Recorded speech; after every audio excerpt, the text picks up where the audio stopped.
നമസ്കാരം ഇടി സ്റ്റോക്ക് ടോക്സിലേക്ക് സ്വാഗതം. ഇന്നത്തെ മാർക്കറ്റ് ന്യൂസ് അപ്ഡേറ്റ്സും അതോടൊപ്പം ഇന്നത്തെ അനലിസ്റ്റ് റഡാറിൽ ഉൾപ്പെട്ടിട്ടുള്ള പ്രധാനപ്പെട്ട സ്റ്റോക്കുകളും കൂടി നമുക്ക് എന്തൊക്കെയാണെന്ന് നോക്കാം. കഴിഞ്ഞ ദിവസം US പ്രസിഡന്റ് ഇന്ത്യയുമായിട്ടുള്ള ചർച്ചകൾ നല്ല രീതിയിൽ തന്നെ മുന്നോട്ട് പോകുന്നു എന്നുള്ള ഒരു കാര്യമാണ് വ്യക്തമാക്കിയിരിക്കുന്നത്. ഉടൻ തന്നെ അന്തിമ തീരുമാനങ്ങളിലേക്ക് എത്തുമെന്ന സൂചനകൾ ലഭിക്കുന്നുണ്ട്. ഒപ്പം തന്നെ ഓട്ടോമൊബൈൽ ഇൻഡസ്ട്രിയിൽ ചുമത്തിയ താരിഫുകളുടെ ഇമ്പാക്റ്റ് കുറയ്ക്കുന്നതിന് രണ്ട് എക്സിക്യൂട്ടീവ് ഉത്തരവുകളിൽ കൂടി ട്രംപ് ഇപ്പോൾ ഒപ്പുവച്ചിരിക്കുകയാണ്. ഇമ്പോർട്ട് ചെയ്യുന്ന വാഹനങ്ങൾക്ക് അലുമിനിയത്തിന്റെയും ഒപ്പം തന്നെ സ്റ്റീലിന്റെയും പ്രത്യേക താരിഫുകളിൽ നിന്ന് ഇളവ് നൽകിയിട്ടുണ്ട്. മറ്റൊന്ന്, മെയ് 3 മുതൽ പ്രാബല്യത്തിൽ വരുന്ന നടപടി പ്രകാരം പൂർണ്ണമായും ഡൊമസ്റ്റിക്കായി നിർമ്മിക്കുകയും വിൽക്കുകയും ചെയ്യുന്ന ഓട്ടോമൊബൈൽ കമ്പനികൾക്ക് അതിന്റെ മൂല്യത്തിന്റെ 3.75% വരെ ഓഫ്സെറ്റ് ക്ലെയിം ചെയ്യുന്നതിന് കഴിയുമെന്നും കൂടി ഇപ്പോൾ അനൗൺസ് ചെയ്തിട്ടുണ്ട്. ഓട്ടോ പാർട്ടുകൾക്ക് ചുമത്തിയിട്ടുള്ള 25% താരിഫ് ബർഡൻ കുറയ്ക്കുന്നതിന് വേണ്ടിയിട്ടാണ് ഇത്തരം ഒരു നീക്കത്തിലേക്ക് ഇപ്പോൾ മാറിയിരിക്കുന്നത്. ട്രേഡ് നെഗോഷിയേഷൻസ് ഒരു ഭാഗത്ത് നടക്കുന്നുണ്ട്. മറുവശത്ത് ഇന്ത്യ പാക് അതിർത്തിയിലുള്ള സംഘർഷം തന്നെയാണ്. ഇപ്പോൾ ആ ഒരു അനിശ്ചിതാവസ്ഥ തുടരുന്നൊരു സാഹചര്യം തന്നെയാണ്. സൈന്യത്തിന് പ്രധാനമന്ത്രിയുടെ അനുമതി ലഭിച്ചതിനാൽ സൈന്യത്തിന്റെ നീക്കം വളരെയധികം നിർണായകം തന്നെയാണ്. ഇത് ഇമ്പാക്ട് ചെയ്യുകയാണെങ്കിൽ വിപണിയിൽ ഒരു വോളറ്റിലിറ്റി നമ്മൾ എക്സ്പെക്ട് ചെയ്യേണ്ടതാണ്. നിലവിൽ നിഫ്റ്റി ഇന്നിപ്പോൾ നമ്മൾ എക്സ്പെക്ട് ചെയ്ത പോലെ തന്നെ ഒരു ഫ്ലാറ്റ് നോട്ടിൽ തന്നെയാണ് ട്രേഡിംഗ് ആരംഭിച്ചത്. ഇപ്പോഴും കാര്യമായൊരു മൂവ്മെന്റ് നടത്താൻ പറ്റാതെ ഒരു റേഞ്ച് ബൗണ്ടിൽ തന്നെയാണ് നിഫ്റ്റി തുടരുന്നത്. 24,342 എന്ന റേഞ്ചിലാണ് ട്രേഡിംഗ് നടത്തിക്കൊണ്ടിരിക്കുന്നത്. ഇന്ന് ക്രിയേറ്റ് ചെയ്തിരിക്കുന്ന ഒരു ഇൻട്രാഡേ ഹൈ 24,395 ആണ്. ഇന്ന് ക്രിയേറ്റ് ചെയ്തിരിക്കുന്ന ഒരു ഇൻട്രാഡേ ലോ 24,268 എന്ന റേഞ്ചുമാണ്. സോ നമുക്ക് ഇനി ശ്രദ്ധിച്ചിരിക്കാൻ പറ്റിയിട്ടുള്ള പ്രധാനപ്പെട്ട സപ്പോർട്ട് ലെവൽ 24,200 ആണ്. അപ്സൈഡിൽ നമുക്ക് 24,400 എന്നൊരു ലെവല് ശ്രദ്ധിച്ചിരിക്കാവുന്നതാണ്. തുടർന്ന് 24,500, 24,700 എന്നീ റേഞ്ചുകളിൽ നമുക്കൊരു സപ്പോർട്ട് എക്സ്പെക്ട് ചെയ്യാവുന്നതാണ്. ഇനി നിഫ്റ്റി 50യിലെ അഡ്വാൻസ് ഡിക്ലൈൻ റേഷ്യോ പരിശോധിക്കുമ്പോൾ 26 ഓഹരികളിൽ ഇന്നൊരു നേട്ടം നിലനിർത്താൻ സാധിക്കുന്നുണ്ട്. 24 ഓഹരികളിൽ ഒരു ഇടിവ് തുടരുന്നുണ്ട്. ഏറ്റവും അധികം ഇന്ന് ലീഡ് ചെയ്ത് നിൽക്കുന്നത് HDFC life, Maruti, JioFin, SBI life പോലുള്ള ഓഹരികളാണ്. 3% നേട്ടം രേഖപ്പെടുത്താൻ HDFC ലൈഫ്, മാരുതി ഓഹരികൾക്ക് സാധിക്കുന്നുണ്ട്. എന്നാൽ ഏറ്റവും അധികം ഇടിവ് രേഖപ്പെടുത്തുന്നതിൽ ബജാജ് ട്വിൻസ് തന്നെയാണ് ഏറ്റവും അധികം ഇടിവ് രേഖപ്പെടുത്തുന്നത്. ഫിനാൻസ് 5.17%, ബജാജ് ഫിൻസർ 5.69% നഷ്ടം രേഖപ്പെടുത്തുന്നു. കൂട്ടത്തിൽ ട്രെൻഡ്, ടാറ്റ മോട്ടോഴ്സ് ഓഹരികളിലും ഇടിവാണ് രേഖപ്പെടുത്തുന്നത്. SBI ഇന്നിപ്പോൾ 2% നഷ്ടം രേഖപ്പെടുത്തുന്നു. അൾട്രാടെക് സിമെന്റിന്റെ ഒരു പ്രകടനം വിലയിരുത്തുമ്പോഴും നഷ്ടത്തിലാണ് മുന്നോട്ട് പോകുന്നത്. പ്രധാനപ്പെട്ട ഓട്ടോ ഓഹരികൾ ഇന്ന് ഒരു ഇടിവിലാണ് ട്രേഡിംഗ് മുന്നോട്ട് കൊണ്ടുപോകുന്നതെന്ന് കാണാം. ഇൻഡിസസിൽ ഇന്ന് ഏറ്റവും അധികം ലീഡ് ചെയ്ത് നിൽക്കുന്നത് റിയൽറ്റി സെക്ടറാണ്. 2.43% നേട്ടം രേഖപ്പെടുത്താൻ വേണ്ടിയിട്ട് സാധിക്കുന്നുണ്ട്. ബഹുഭൂരിഭാഗം സൂചികകളും ഒരു ചുവപ്പിലാണ് മുന്നോട്ട് പോകുന്നത്. ഏറ്റവും അധികം ഇടിവ് രേഖപ്പെടുത്തുന്നത് PSU ബാങ്കിംഗ് സൂചികയാണ്. 1.74% നഷ്ടം രേഖപ്പെടുത്തുന്നുണ്ട്. മീഡിയ സെക്ടറും ഇത്തവണ 1.06 എന്ന റേഞ്ചിലാണ് ട്രേഡിംഗ് നടത്തിക്കൊണ്ടിരിക്കുന്നത്. അതോടൊപ്പം നിഫ്റ്റി ബാങ്ക് സൂചിക 164 പോയിന്റിന്റെ നഷ്ടം രേഖപ്പെടുത്തുന്നുണ്ട്. 55,227.11 റേഞ്ചിലാണ് ഇപ്പോൾ ബാങ്ക് നിഫ്റ്റി ട്രേഡിംഗ് നടത്തുന്നത്. ഇനി നമുക്ക് സ്റ്റോക്ക് സ്പെസിഫിക് ആയിട്ടുള്ള അപ്ഡേഷൻസിലോട്ട് വരാം. അതിൽ ഇൻഡസ്ഇൻഡ് ബാങ്കിനെ സംബന്ധിച്ച് നമ്മൾ കഴിഞ്ഞ സെഷനിലും അതോടൊപ്പം തന്നെ മോർണിംഗ് സെഷനിലും ഒക്കെ തന്നെ പറഞ്ഞിട്ടുണ്ടായിരുന്നു. അതായത് മാനേജിംഗ് ഡയറക്ടറും CEOയുമായിട്ടുള്ള സുമന്ത് കത്പാലിയ ഇപ്പോൾ റിസൈൻ ചെയ്തിട്ടുണ്ട് എന്നുള്ള ഒരു അപ്ഡേഷൻസ് ആണ് ഇപ്പോൾ ഏറ്റവും പുതിയതായിട്ട് വരുന്നത്. അതിനാൽ തന്നെ ഇൻഡസ്ഇൻഡ് ബാങ്കിന്റെ ഓഹരികൾ ഇന്ന് 3% ഒരു നഷ്ടമാണ് രേഖപ്പെടുത്തിയിരിക്കുന്നത്. കത്പാലിയുടെ രാജിക്ക് മറുപടിയായി പുതിയൊരു CEO നിയമിക്കുന്നത് വരെ ചുമതലകളും ഉത്തരവാദിത്വങ്ങളും താൽക്കാലികമായി ഏറ്റെടുക്കുന്നതിന് ഒരു എക്സിക്യൂട്ടീവ് കമ്മിറ്റി സ്ഥാപിക്കുന്നതിന് റിസർവ് ബാങ്ക് ഓഫ് ഇന്ത്യയുടെ ബോർഡ് അനുമതി നേടിയതായിട്ട് ഇപ്പോൾ ഇൻഡസ്ഇൻഡ് ബാങ്ക് അറിയിച്ചിട്ടുണ്ട്. ഏതായാലും ഇന്നത്തെ വിപണിയിൽ ഒരു ഇടിവോട് കൂടിയിട്ടാണ് ഇൻഡസ്ഇൻഡ് ബാങ്കിന്റെ ഓഹരികൾ ട്രേഡിംഗ് നടത്തുന്നത്. ഇൻഡസ്ഇൻഡ് ബാങ്കിന്മേൽ അനലിസ്റ്റുകൾ നൽകുന്ന ഒരു വ്യൂ നോക്കാം. അതിൽ മക്വാരി ആണ് ഇപ്പോൾ ഇൻഡസ്ഇൻഡ് ബാങ്കിൽ ഒരു ഔട്ട് പെർഫോം എന്നുള്ളൊരു സ്റ്റാൻസ് നൽകിയിരിക്കുന്നത്. 1,210 രൂപയാണ് ടാർഗറ്റ് വിലയായിട്ട് നൽകുന്നത്. മാനേജ്മെന്റിന്റെ ഭാഗത്ത് നിന്ന് ഒരു ധാരാളം അൺസർട്ടനിറ്റി തുടരുന്ന ഒരു സാഹചര്യം തന്നെയാണ് ഇപ്പോൾ ഉള്ളത്.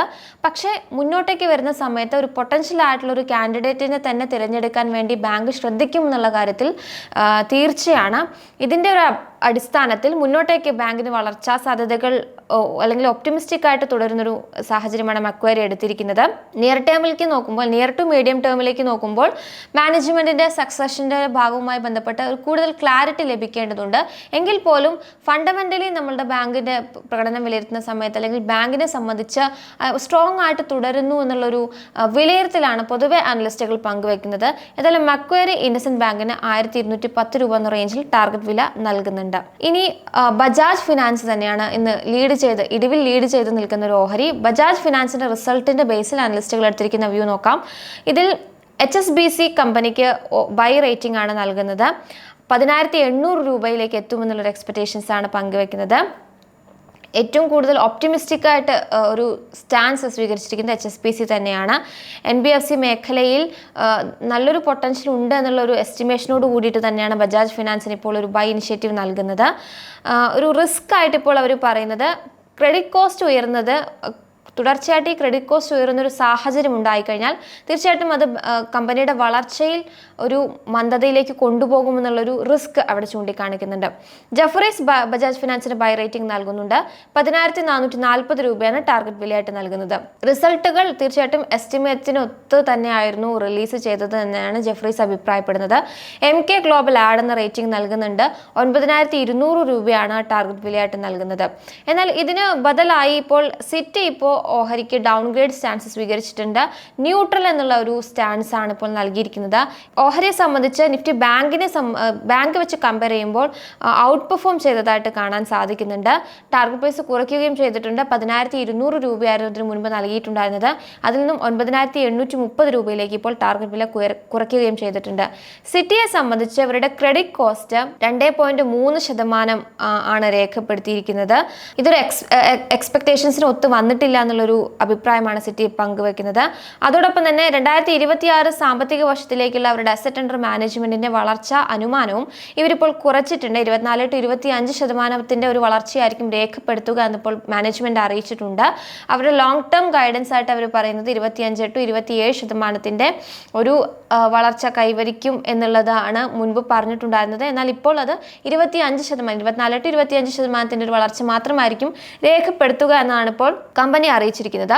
ഫീ ഇൻകം ഗ്രോത്ത് നോക്കുമ്പോൾ 13 to 15% ഒരു വളർച്ചയായിരിക്കും രേഖപ്പെടുത്തുക എന്നും കൂടി അറിയിച്ചിട്ടുണ്ട്. ഇത് ബ്രോക്കറേജിനെ സംബന്ധിച്ച് ഒരു നെഗറ്റീവ് സർപ്രൈസ് ആയിരുന്നു എന്നാണ് ഇപ്പോൾ പറയുന്നത്. ഇതിന്റെ അടിസ്ഥാനത്തിലാണ് ഇപ്പോൾ ഒരു ന്യൂട്രൽ സ്റ്റാൻസ് നൽകുന്നത്. ബേൺസ്റ്റൈൻ ഇപ്പോൾ ഈ ഒരു ഓഹരിക്ക് അണ്ടർ പെർഫോമൻസ് സ്റ്റാൻസ് ആണ് നൽകുന്നത്. 6,400 രൂപയാണ് ടാർഗറ്റ് വില നൽകുന്നത്. മക്വയറിയും അണ്ടർ പെർഫോം സ്റ്റാൻസ് നൽകുന്നുണ്ട്. 6,290 രൂപയാണ് നൽകുന്നത്.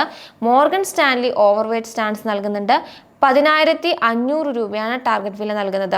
മോത്തിലാൽ ഒസ്വാളും ഇപ്പോൾ ബൈ ഇനിഷ്യേറ്റീവ് നൽകുന്നുണ്ട്. 10,000 രൂപയാണ് ടാർഗറ്റ് പ്രൈസ് ആയിട്ട് നൽകുന്നത്. അതായത് മൊത്തം 38 അനലിസ്റ്റുകളിൽ ബജാജ് ഫിനാൻസിലെ 25 അനലിസ്റ്റുകളും ബൈ ഇനിഷ്യേറ്റീവ് ആണ് നൽകിയിരിക്കുന്നത്. 8 അനലിസ്റ്റുകൾ ഹോൾഡ് എന്ന റെക്കമെൻഡേഷൻ നൽകുന്നുണ്ട്. 5 അനലിസ്റ്റുകൾ സെൽ എന്ന റേറ്റിംഗ് ആണ് നൽകുന്നത്. ട്രെൻഡ് ആണ് ഇത്തരത്തിൽ നമ്പർ റിലീസ് ചെയ്ത മറ്റൊരു കമ്പനി. ട്രെൻഡിനെ സംബന്ധിച്ച് ലാഭം 57% കുറയുന്നൊരു സാഹചര്യം ഉണ്ടായി. കമ്പനിയുടെ റവന്യൂ നോക്കുന്ന സമയത്ത് 28% മുന്നേറ്റം രേഖപ്പെടുത്താൻ വേണ്ടിയിട്ട് സാധിച്ചിട്ടുണ്ട്. എബിറ്റ് മാർജിൻ 100 ബേസിസ് പോയിന്റ് വളരുന്നൊരു സാഹചര്യം ഉണ്ടായിട്ടുണ്ട്. പക്ഷേ അനലിസ്റ്റുകൾ ഓഹരിയിന്മേൽ ഒരു പോസിറ്റീവ് സ്റ്റാൻസ് സ്വീകരിച്ചിട്ടുണ്ട്. 5,900 മുതൽ 6,900 വരെ റേഞ്ചിൽ ഒരു ടാർഗറ്റ് വില വയ്ക്കുകയും ചെയ്തിട്ടുണ്ട്. മാർജിൻ സ്ട്രോങ് ആയി തുടർന്നേക്കാം എന്നുള്ളൊരു എക്സ്പെക്ടേഷൻസ് പങ്കുവയ്ക്കുന്നു. അതോടൊപ്പം സ്റ്റോർ അഡീഷൻ കൂട്ടുന്നതും കമ്പനിയുടെ വളർച്ചയിൽ പിന്തുണ നൽകുമെന്നാണ് ഇപ്പോൾ പ്രതീക്ഷിക്കുന്നത്. നുവാമ ഇത്തരത്തിൽ ഇതിന്റെ അടിസ്ഥാനത്തിൽ ഇപ്പോൾ ട്രെൻഡിന് 6,224 എന്നൊരു ടാർഗറ്റ് പ്രൈസ് നൽകുന്നുണ്ട്. 6,662 എന്നൊരു ടാർഗറ്റ് പ്രൈസ് ആയിരുന്നു മുൻപ് നൽകിയിട്ടുണ്ടായിരുന്നത്. എങ്കിലും ബൈ എന്ന ഇനിഷ്യേറ്റീവ് തന്നെ കണ്ടിന്യൂ ചെയ്യുന്നുണ്ട്. മോർഗൻ സ്റ്റാൻലിയെ സംബന്ധിച്ച് ഓവർവെയ്റ്റ് എന്ന സ്റ്റാൻസ് ആണ് നൽകുന്നത്. 6,359 രൂപയാണ് ടാർഗറ്റ് വില നൽകിയിരിക്കുന്നത്. ബ്രോക്കറേജിനെ സംബന്ധിച്ച് പ്രോഫിറ്റ് ആഫ്റ്റർ ടാക്സ് എസ്റ്റിമേറ്റിനേക്കാളും കുറഞ്ഞ കണക്കുകളാണ് രേഖപ്പെടുത്തിയതെന്ന് പറയുന്നുണ്ട്. ജഫറീസ് ബൈ ഇനിഷ്യേറ്റീവ് നൽകുമ്പോൾ 5,900 രൂപയാണ് ടാർഗറ്റ് വില നൽകുന്നത്. മോർഗൻ സ്റ്റാൻലി ഓഹരിക്ക് ഓവർവെയ്റ്റ് സ്റ്റാൻസ് നൽകുന്നു. 6,359 രൂപ തന്നെയാണ് ടാർഗറ്റ് വിലയായിട്ട് നൽകിയിരിക്കുന്നത്. നൽകിയിരിക്കുന്നത്. മക്വേറി ഔട്ട് പെർഫോം സ്റ്റാൻസ് നൽകുമ്പോൾ 7,000 രൂപയിൽ നിന്നും 7,200 രൂപയാക്കിയിട്ട് ടാർഗറ്റ് വില ഉയർത്തുകയും ചെയ്തിട്ടുണ്ട്. അംബുജ സിമന്റ്സ് ആണ് ഇത്തരത്തിൽ റിസൾട്ട് അനൗൺസ് ചെയ്ത മറ്റൊരു കമ്പനി. അംബുജ സിമന്റ്സിനെ സംബന്ധിച്ച് ഇന്നത്തെ വിപണിയിൽ 2% മുന്നേറാൻ വേണ്ടിയിട്ട് സാധിച്ചിട്ടുണ്ട്. കമ്പനിയുടെ നെറ്റ് പ്രോഫിറ്റ് 75% ഉയർന്നിട്ടുണ്ട്. കൺസോളിഡേറ്റഡ് റവന്യൂ 12% വർധനവാണ് രേഖപ്പെടുത്തിയിരിക്കുന്നത്. സ്റ്റാൻഡേർഡ് ഓൺ ബേസിസിൽ നോക്കുമ്പോൾ കമ്പനിയുടെ വരുമാനത്തിൽ പ്രോഫിറ്റിൽ 75% മുന്നേറ്റം രേഖപ്പെടുത്താൻ വേണ്ടിയിട്ട് സാധിച്ചിട്ടുണ്ട്. വരുമാനം 19% ഉയരുന്ന ഒരു സാഹചര്യവും ഉണ്ടായിരുന്നു. ഇതിന്റെ അടിസ്ഥാനത്തിൽ നുവാമ ഇപ്പോൾ ഓഹരിക്ക് ബൈ എന്ന ഇനിഷ്യേറ്റീവ് നൽകുന്നുണ്ട്. 676 രൂപയായിരുന്നു ടാർഗറ്റ് വില നൽകിയിട്ടുണ്ടായിരുന്നത്. എന്നാൽ ഇപ്പോൾ അത് 694 രൂപയാക്കി ഉയർത്തുകയും ചെയ്തിട്ടുണ്ട്. ഇൻഡസ്ട്രി വൈസ് നോക്കുമ്പോൾ വോളിയത്തിന്റെ അടിസ്ഥാനത്തിലൊക്കെ കമ്പനി കുറച്ചുകൂടെ ഔട്ട് പെർഫോം ചെയ്യുമെന്നാണ് ഇപ്പോൾ ബ്രോക്കറേജ് വിലയിരുത്തുന്നത്. അതോടൊപ്പം തന്നെ ഹെൽത്തി ആയിട്ടുള്ള ഒരു ബാലൻസ് ഷീറ്റ് മെയിൻറ്റെയിൻ ചെയ്യാൻ വേണ്ടിയിട്ട് കമ്പനിക്ക് സാധിക്കുന്നു എന്നൊരു പോസിറ്റീവ് ഫാക്ടർ കൂടിയും ഓർമ്മിപ്പിക്കുന്നുണ്ട്. ഇൻഗ്രിഡ് ഇക്വിറ്റീസും ഈ ഒരു ഓഹരിക്ക് ആഡ് എന്ന സ്റ്റാൻസ് ആണ് നൽകിയിരിക്കുന്നത്. അതോടൊപ്പം തന്നെ 630 രൂപയിൽ നിന്നും 620 എന്നൊരു റേഞ്ചിലേക്ക് ടാർഗറ്റ് പ്രൈസ് കുറയ്ക്കുകയും ചെയ്തിട്ടുണ്ട്. ഇൻവെസ്റ്റെക്കിനെ സംബന്ധിച്ച് 836 രൂപയാണ് ഓഹരിക്ക് ഒരു ബൈ ഇനിഷ്യേറ്റീവ് നൽകുമ്പോൾ ടാർഗറ്റ് വിലയായിട്ട് നൽകുന്നത്. അതോടൊപ്പം തന്നെ മാനേജ്മെന്റ് ഒപ്റ്റിമിസ്റ്റിക് ആയിട്ട് അവരുടെ വളർച്ചയിൽ ഒപ്റ്റിമിസ്റ്റിക് ആയി തുടരുന്നതാണ് ഇപ്പോൾ പോസിറ്റീവായിട്ട് ഇപ്പോൾ ബ്രോക്കറേജ് കാണുന്നത്. മക്വേറിയും ഇപ്പോൾ ഓഹരിക്ക് ഔട്ട് പെർഫോം സ്റ്റാൻസ് നൽകുന്നുണ്ട്. 608 രൂപയാണ് ടാർഗറ്റ് വിലയായിട്ട് നൽകിയിരിക്കുന്നത്. UBS ഇത്തരത്തിൽ ബൈ ഇനിഷ്യേറ്റീവ് നൽകുമ്പോൾ ടാർഗറ്റ് പ്രൈസ് ഉയർത്തിയിട്ടുണ്ട്. 620 രൂപയായിരുന്നു നൽകിയിരുന്നത്. എന്നാൽ ഇപ്പോൾ 675 രൂപയിലേക്ക് എത്തിയേക്കാം എന്നുള്ളൊരു എക്സ്പെക്ടേഷൻസ് പങ്കുവെക്കുന്നുണ്ട്. അതോടൊപ്പം സിയറ്റും ഇത്തരത്തിൽ റിസൾട്ടുകൾ അനൗൺസ് ചെയ്തിരുന്നു. സിയറ്റിനെ സംബന്ധിച്ച് വരുമാനത്തിൽ 14% മുന്നേറ്റം രേഖപ്പെടുത്താൻ സാധിച്ചു. പക്ഷേ നെറ്റ് പ്രോഫിറ്റിൽ 16% ഇടിവാണ് രേഖപ്പെടുത്തിയിരിക്കുന്നത്. എബിറ്റ ഫ്ലാറ്റ് ആയിട്ടാണ് തുടർന്നത്. മാർജിൻ 11.5% രേഖപ്പെടുത്തിയിരിക്കുന്നത്. അതോടൊപ്പം കമ്പനി 2025 സാമ്പത്തിക വർഷത്തിലേക്ക് 30 രൂപ എന്നുള്ള റേഞ്ചിൽ ഡിവിഡൻഡും കൂടിയും ഡിക്ലെയർ ചെയ്തിട്ടുണ്ടായിരുന്നു. 21 അനലിസ്റ്റുകൾ ഈ ഒരു സ്റ്റോക്കിൽ 16 അനലിസ്റ്റുകളും ബൈ എന്ന ഇനിഷ്യേറ്റീവ് നൽകിയിട്ടുണ്ട്. 2 അനലിസ്റ്റുകൾ ഹോൾഡ് എന്ന റെക്കമെൻഡേഷനാണ് നൽകുന്നത്. 3 അനലിസ്റ്റുകൾ സെൽ എന്ന റെക്കമെൻഡേഷനും നൽകിയിട്ടുണ്ട്. ഇനി മറ്റ് ഓഹരികൾ കൂടി നോക്കാം. ജെഫറീസ് ക്രോംപ്ടൺ ഗ്രീവ്സിന്മേൽ ഒരു ബൈ ഇനിഷ്യേറ്റീവ് നൽകുന്നുണ്ട്. 480 രൂപയാണ് ഇപ്പോൾ ടാർഗറ്റ് വിലയായിട്ട് നൽകുന്നത്. അതോടൊപ്പം ഇന്ത്യ മാർട്ടിന്മേലും ജെഫറീസ് ഒരു ഇനിഷ്യേറ്റീവ് എടുത്തിട്ടുണ്ട്. അണ്ടർ പെർഫോമൻസ് എന്നൊരു സ്റ്റാൻസ് ആണ് സ്വീകരിച്ചിരിക്കുന്നത്. 1870 എന്നൊരു ടാർഗറ്റ് വിലയിൽ നിന്നും 2000 എന്നൊരു ടാർഗറ്റ് വിലയ്ക്ക് ഉയർത്തിയിട്ടുണ്ട്. കമ്പനിയുടെ റിസൾട്ടുകൾ വന്നിട്ടുണ്ടായിരുന്നു. വരുമാനം എസ്റ്റിമേറ്റ് ചെയ്തതിനേക്കാളും കുറവായിരുന്നു. പക്ഷേ മാർജിനും പ്രോഫിറ്റും എക്സ്പെക്ട് ചെയ്തതിനേക്കാളും മികച്ച നമ്പേഴ്സ് റിലീസ് ചെയ്യാൻ വേണ്ടിയിട്ട് സാധിച്ചിട്ടുണ്ട്. ഒപ്പം BPCLനെ സംബന്ധിച്ചും ഇത്തരത്തിൽ അനലിസ്റ്റ് ഇനിഷ്യേറ്റീവ് എടുത്തിട്ടുണ്ട്. ജെഫറീസ് ഇത്തരത്തിൽ ബൈ ഇനിഷ്യേറ്റീവ് ആണ് നൽകുന്നത്. 330 രൂപയിൽ നിന്നും 370 രൂപയാക്കി ടാർഗറ്റ് പ്രൈസ് ഉയർത്തുകയും ചെയ്തിട്ടുണ്ട്. 4ാം പാദ ഫലങ്ങളുടെ കണക്കുകൾ നോക്കുന്ന സമയത്ത് റിഫൈനിങ്ങും ഒപ്പം തന്നെ ഇൻവെന്ററി മേഖലയിൽ ഉണ്ടായിട്ടുള്ള മുന്നേറ്റം കമ്പനിക്ക് വലിയ തോതിലൊരു പിന്തുണ നൽകിയതായിട്ട് കാണാൻ സാധിക്കുന്നുണ്ട്. സിറ്റി ഇത്തരത്തിൽ 390 രൂപ ടാർഗറ്റ് പ്രൈസ് വെച്ചുകൊണ്ട് ബൈ ഇനിഷ്യേറ്റീവ് നൽകുന്നുണ്ട്. വിശാൽ മാർട്ടിലും കഴിഞ്ഞ സെഷനിൽ 4ാം പാദ ഫലങ്ങൾ വന്നിട്ടുണ്ടായിരുന്നു. വിശാൽ മാർട്ടിലും അനലിസ്റ്റുകൾ ഇപ്പോൾ ടേക്ക് എടുത്തിട്ടുണ്ട്. ഇന്നത്തെ ഒരു വിപണിയിൽ 10% മുന്നേറാൻ വേണ്ടിയിട്ട് വിശാൽ മാർട്ടിന്റെ ഓഹരികൾക്ക് സാധിച്ചിരുന്നു. 88% ഇയർ-ഓൺ-ഇയർ വളർച്ചയാണ് നെറ്റ് പ്രോഫിറ്റിൽ രേഖപ്പെടുത്തിയിരുന്നത്. വരുമാനത്തിൽ 23% വളർച്ചയും രേഖപ്പെടുത്താൻ വേണ്ടിയിട്ട് സാധിച്ചിട്ടുണ്ടായിരുന്നു. കഴിഞ്ഞ കുറച്ച് സെഷനുകളിൽ കമ്പനിയുടെ സ്റ്റോക്കിലും നല്ലൊരു ട്രേഡിംഗ് വോളിയം കാണാൻ സാധിച്ചിട്ടുണ്ട്. 9 അനലിസ്റ്റുകൾ വിശാൽ മാർട്ടിൽ 7 അനലിസ്റ്റുകളും ബൈ എന്ന ഇനിഷ്യേറ്റീവാണ് നൽകുന്നത്. ഒരു അനലിസ്റ്റ് ഹോൾഡ് എന്ന ഇനിഷ്യേറ്റീവ് നൽകുന്നു. ഒരു അനലിസ്റ്റ് സെൽ എന്ന റെക്കമെൻഡേഷനാണ് നൽകുന്നത്. ഇതിൽ മോർഗൻ സ്റ്റാൻലിയാണ് വിശാൽ മാർട്ടിന് ഏറ്റവും ഉയർന്ന ഒരു ടാർഗറ്റ് വില നൽകിയിരിക്കുന്നത്. 161 രൂപയിലേക്ക് ഓഹരി എത്തിയേക്കാമെന്നുള്ള എക്സ്പെക്ടേഷൻസ് ഇപ്പോൾ പങ്കുവെക്കുന്നുണ്ട്. ബേൺസ്റ്റൈനെ സംബന്ധിച്ച് ഏറ്റവും കുറഞ്ഞ ടാർഗറ്റ് വില നൽകിയിട്ടുണ്ട്. 90 രൂപയിലേക്ക് എത്തിയേക്കാമെന്നാണ് ഇപ്പോൾ ബേൺസ്റ്റൈൻ അഭിപ്രായപ്പെടുന്നത്.